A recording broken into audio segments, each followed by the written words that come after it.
Good evening, everybody. President Trump today in Kenosha, Wisconsin. They're getting an up-close look at the damage caused by the riots and the deadly violence that has gripped Kenosha for a week.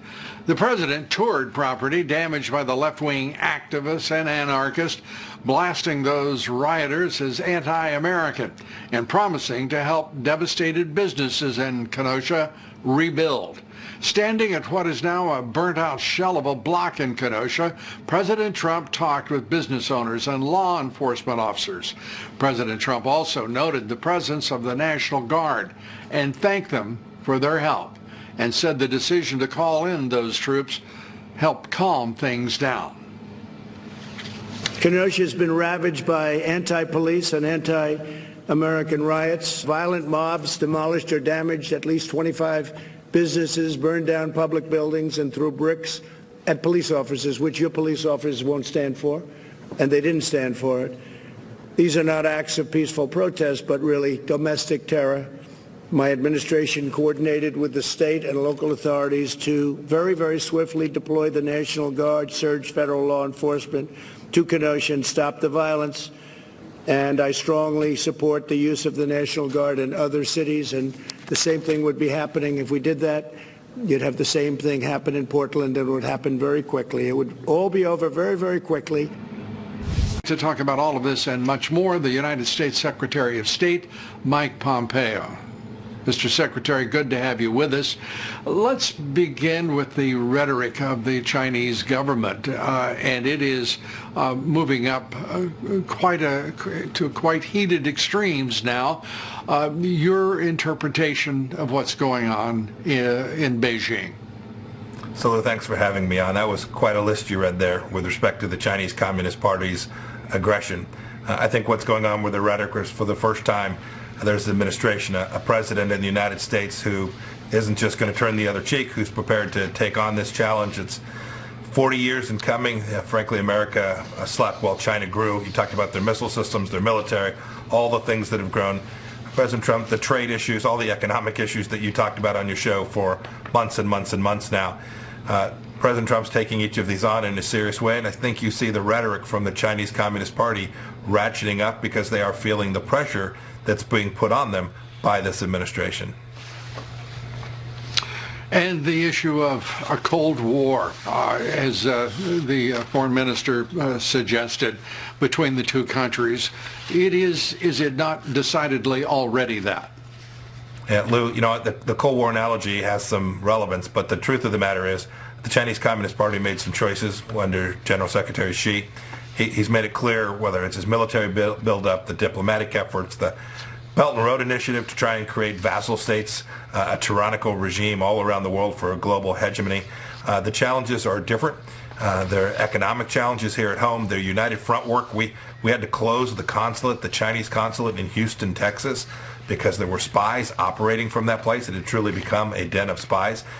This is different than the Cold War in that we are challenged by a country with 1.4 billion people, an economy that had year-on-year growth of about 6% GDP, and had cost millions of jobs here in the United States of America. We will push back against them. President Trump will push back against them on every one of these fronts. Among those fronts are the companies, the front companies from the People's Republic of China in this country, hundreds upon hundreds of them, that are stealing intellectual property, whether by whatever means, but including cyber, of course, cyber attacks. What are we going to see happen? There has been so little acknowledgement on the part of China that it is committing crimes against the United States, and certainly no remorse. Are we going to carry out a full assault on those who would steal our intellectual property, our technology secrets, our military secrets? I'm confident that under President Trump's leadership we will, Lou. Your point's well taken. Billions and billions of dollars worth of American wealth for ordinary working class families, millions of jobs lost over the last 20 years. We came in with a lot of work to do. The previous administration had refused to confront this challenge. And you've seen us do it in places. We've done it with respect to telecommunications, Huawei, The work that we've done there has cost Huawei a lot because it was stealing stuff from us. And now you'll see a broader effort. There'll be announcements, I think, in the coming days and weeks where you'll see the United States confront this in a very serious way, all to the benefit of the American economy, whether that is students that are studying here in the United States that are part of this network, whether it is, you talked about the incident at UCLA, there was one at the University of Virginia, so the FBI and the Justice Department are working on these issues too. All of the places where the Chinese Communist Party has simply refused to behave like a normal nation and compete on normal commercial terms. America's turned its cheek for decades. President Trump's simply not going to permit that to continue to happen. We've built out the case, and now it's time to execute and implement the president's strategy. At last count, there were 75 of the so-called Confucius Institutes in K through 12 American colleges and university campuses. How many will there be by the end of this year? I hope the answer is 0, Lou. We've made clear that these are foreign missions. The State Department's designated them as such. That's important because now they come under a set of restrictions and rules. I think most universities, and frankly, we've had these Confucius institution places other than American colleges. I think that everyone's coming to see the risk associated with them and the recruitment of spies and collaborators inside of those institutions. I think these institutions can see that, and I'm hopeful we will get them all closed out before the end of this year. And the prospect that Chinese students will just simply be disallowed in the United States because they have been the agents, if you will, of espionage amongst the many agents of espionage in this country working for the CCP. Well, I don't know what decision the president will ultimately make with respect to the broad array of Chinese students, but your point is well taken. There aren't all spies, but many of them are being watched. Their families back home are being watched, and these are efforts for the Chinese government, the Chinese Communist Party in particular, to identify those that might ultimately work on their behalf. As the complexity, the depth of the complexity and this challenge and threat from the People's Republic of China, it has to be met on so many levels and in so many theaters, including amongst our allies, whether they be in Europe or Southeast Asia. We know that India, Modi has sent a warship into the South China Sea, an act in response. It is at least interpreted as such against the clashes on the border with China, and also it appears with some affinity with the U.S. Navy that is in the South China Sea. The importance of the relationship with India in meeting the threat from China. Lou, it's central that we have friends and allies in this battle. We've worked for 2 years now to build that out. We've made real progress. You've seen lots of countries turn away from Huawei. You've seen them acknowledge threat. They slept on this threat the same way America did for 2 decades. I think you're seeing the entire world begin to unite around the central understanding that the Chinese Communist Party simply is going to refuse to compete in a fair, reciprocal, transparent way. And so whether it's our friends in India, our friends in Australia, our friends in Japan and South Korea, I think they have all come to see the risk to their own people, to their own countries, and you'll see them partner with the United States to push back on every front that we've talked about this evening. And amongst the most energetic of lobbyists in corporate America and Wall Street has been BlackRock. And BlackRock announcing that it will be setting up the first mutual fund in China without joint venture partners or any constraints, apparent constraints that have been the case for 20 years there.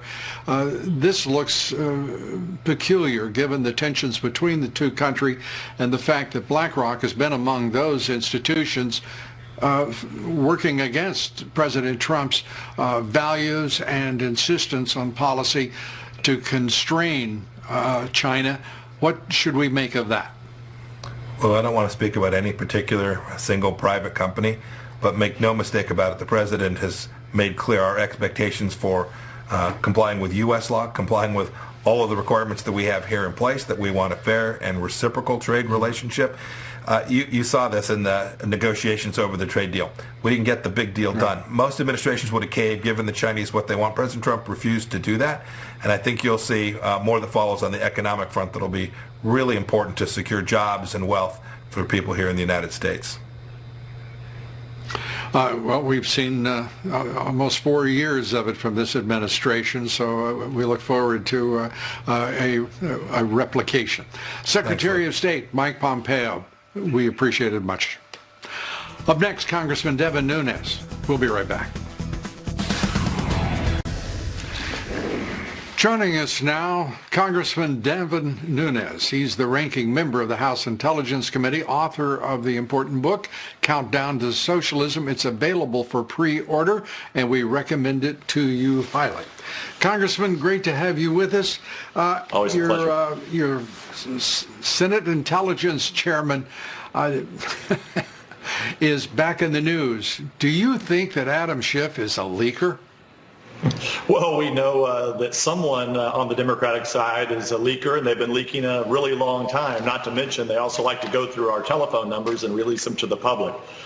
So, look, we're very concerned about this. We have relayed those concerns to the intelligence agencies. We think we're fine just to read intelligence products. If they continue to send people down to brief us, that stuff is only going to be leaked and politicized, and that will be the problem. Your reference to the DNI, John Ratcliffe, making a decision that there won't be any more broad, at least, briefings on intelligence so long as he is director. You obviously agree with that decision. The American people are keenly aware that Congress has been leaking like a sieve from the moment this president stepped into the Oval Office and perhaps before. Do you think this is going to be an important part of the solution? Well, look, I think it's just a Band-Aid measure before this election and before the Durham report comes out and before there's more prosecutions. You have to remember, Lou, that we don't even know at this point what did the Democrats know and when did they know it about this entire Russian hoax. We have our suspicions that many of them knew it actually in 2016 when they were going to their Russian friends to get dirt on the Trump campaign, while at the same time they were accusing the Trump campaign of doing it. We think that goes back to 2016. And so this is just something right before the election that they need to do, because the one thing is clear. Every time they get a briefing, the press seems to know about it. They run out there and they hold a press conference, and then all night long on all the other stations, they're regurgitating nonsense, and they're saying things like, well, I can't really talk about it, but just let me tell you how bad things really are. It's nonsense. It's politicization of the intelligence agencies in this country, which really gets us to a third world country. Well, that third world country is spiraling into a smaller and more sinister locale right now, because the federal judiciary made it clear the D.C. appellate court siding with Emmett Sullivan, the district court, against the Justice Department and against a man who has been persecuted for 4 years. There's no question about it. It is a matter of fact, and simply decided to prolong it, and the only purpose could be reasonably for political purposes to keep General Flynn under constraint through the election. Your thoughts? Well, just a couple easy thoughts. Number one, what in the hell were they doing investigating General Flynn in the first place? There was no real predication for it. Secondly, we know on January 4th, the FBI agents that were looking at this, January 4th of 2017, that they were going to close the case. It was reopened by someone who we don't know yet. We were just told 7th floor. We know Obama was involved and Biden was involved. So what I would say to this is there's no question that this is a court run amok, like many of the courts across this country, unfortunately. And you look, I think what's happening here, Lou, to be frank, is you see what's happening with Antifa and BLM and these riots and protests. Right. This is what they've created, this monster. And what's happened is that because the media has been so dishonest and has become a propaganda machine, pretty soon people begin to believe these lies. The next thing you know, statues of George Washington are being torn down. And in Washington, D.C., they want to tear down the Washington Monument. I think these judges across the country are watching this, and they're scared too, and they're scared to make the right decisions, because General Flynn should be let go. Justice delayed is justice denied. and courts doing so are politically corrupt courts. Congressman Devin Nunes, always great to have you with us. Thanks so much. We'll be right back. Stay with us.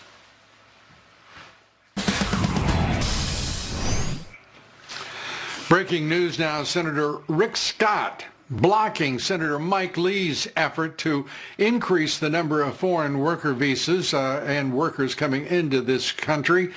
China Joe Biden's running mate, Kamala Harris, one of the original co-sponsors of Mike Lee's bill, and several rhinos co-sponsors as well, including, if you'd like to write these names down, please do, Susan Collins, Rob Portman, James Langford, Mitt Romney, John Cornyn, Joni Ernst, and Lisa Murkowski. You might say some of the usual. Joining us tonight, Dr. Michael Pillsbury, Director of the Center for Chinese Strategy at the Hudson Institute. Mike, talking with the Secretary of State earlier, Yes. He is obviously very concerned about the threat in the South China Sea and the threat in this country, whether it be the theft of intellectual property, the continued espionage of university students in our colleges and universities. First, your reaction to now the news that China has the biggest navy in the world, and last year in the same report, it was just the biggest navy in the Asia-Pacific region.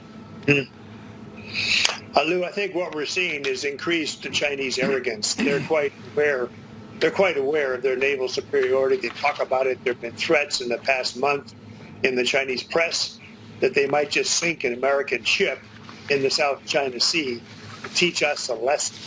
We didn't see this kind of conduct 10, 20 years ago. We were way ahead of them militarily.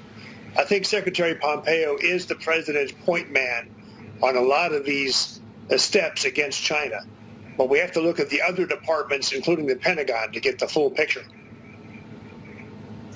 Well, the full picture is a little askew if we look at Esper at DOD, in which he starts, cooing his communications with Beijing rather than standing firm and being tough-minded about U.S. national security interests.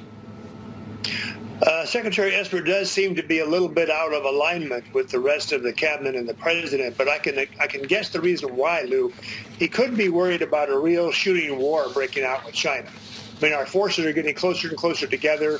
These maneuvers used to be separated by hundreds of miles. Now they're quite close. There have been a number of incidents.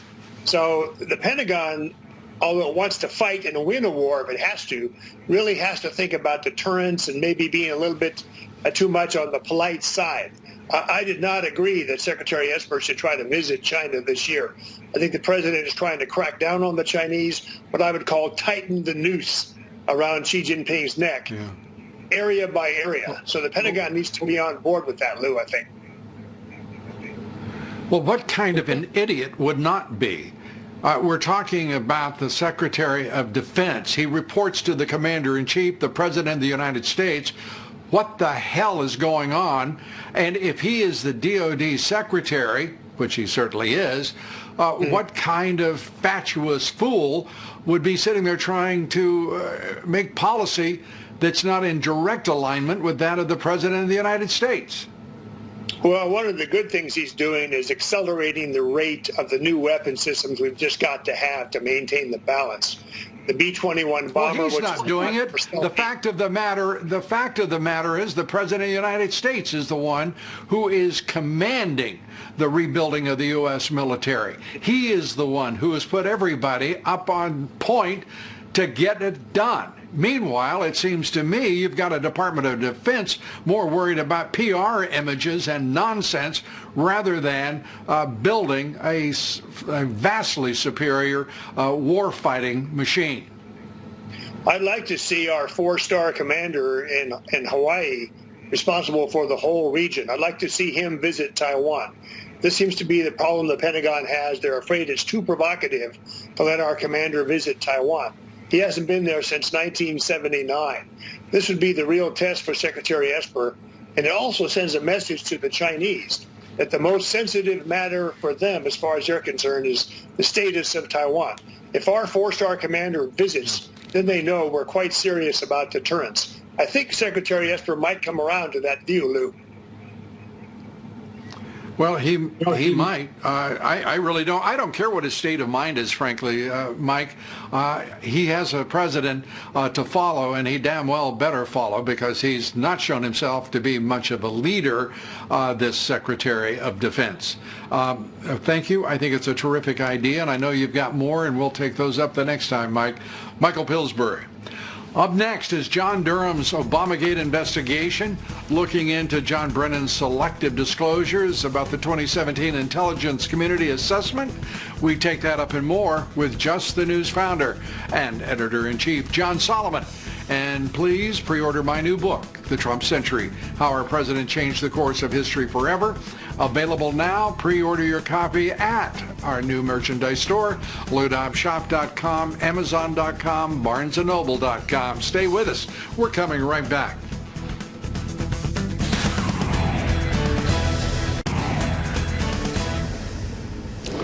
John Durham's Obamagate investigation may be focusing on the Obama-era intel report that Russia wanted President Trump to win in 2016. Obama's CIA director, John Brennan, strongly questioned why the DOJ would investigate that report. Sources tell Just the News' John Solomon that in 2018, House Intelligence sent a secret report to the CIA Inspector General that some intel analysts believed Vladimir Putin wanted actually Hillary Clinton to win. Joining us now, Just the News editor-in-chief John Solomon, author of Fallout, Nuclear Bribes, Russian Spies, and the Washington Lies that enriched the Clinton and Biden dynasties. John, great to have you here. Tell us where we are. It's interesting that that no one wanted anyone to know that Putin actually wanted Hillary Clinton to win, not Donald Trump. How could that be? This is a potential for a real shocker. If you remember, since January of 17, as the Obama administration was exiting the door, we have been told the intelligence community was unanimous that Russians' interference was designed to help Donald Trump win the presidency and Hillary Clinton lose. We now learn, 3.5 years, almost 4 years later, that the intelligence community was divided, that there was multiple pieces of intelligence. Some suggested that the Russians were trying to help Trump. Others suggested, maybe even more strongly, that Russia was trying to help Hillary Clinton. And some of the intelligence analysts believed, actually, that they weren't trying to help the other candidate. They were trying to sow the very discord that we've just been through for the last 3.5 years. The idea that the intelligence community kept that from the American public, kept that from the Congress, is outrageous. And more importantly, we now know there's a possibility that the ODNI, John Ratcliffe, the Director of National Intelligence, may declassify a report that Devin Nunes's team wrote in 2018 that lays this all on the table. Right. The spy tradecraft could very well have been flawed in that intelligence committee assessment, at least according to the sources I'm talking to. Well, here's one of the sources well known to our audience on this broadcast, Fred Fleitz. This is what he said about excluding Russian intel. Quote, when I was briefed on the House Intelligence Committee report, January 2017 ICA, I was told John Brennan politicized this assessment by excluding credible evidence that the Russians wanted Hillary Clinton to win the 2016 election and ordered weak intelligence included that Russia wanted Trump to win. I was also told Brennan took both actions over the objections of CIA analysts. That's outrageous.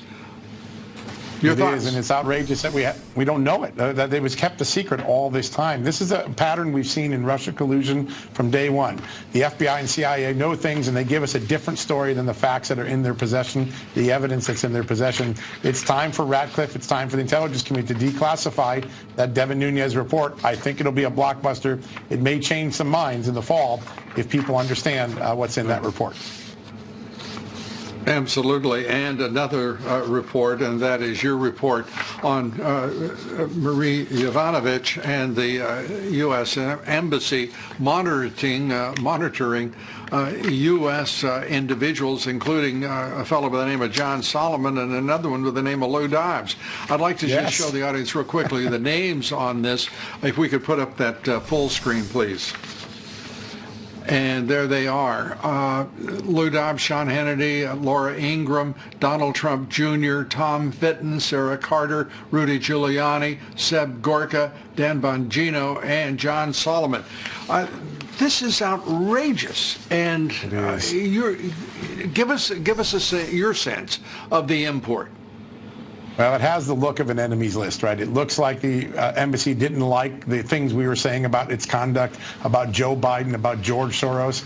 And as a result, they violated the law by putting us on a social monitoring platform where they would take a look at everything we were saying in real time and try to counteract our statements. This is prohibited under the Privacy Act, according to the emails the State Department released today.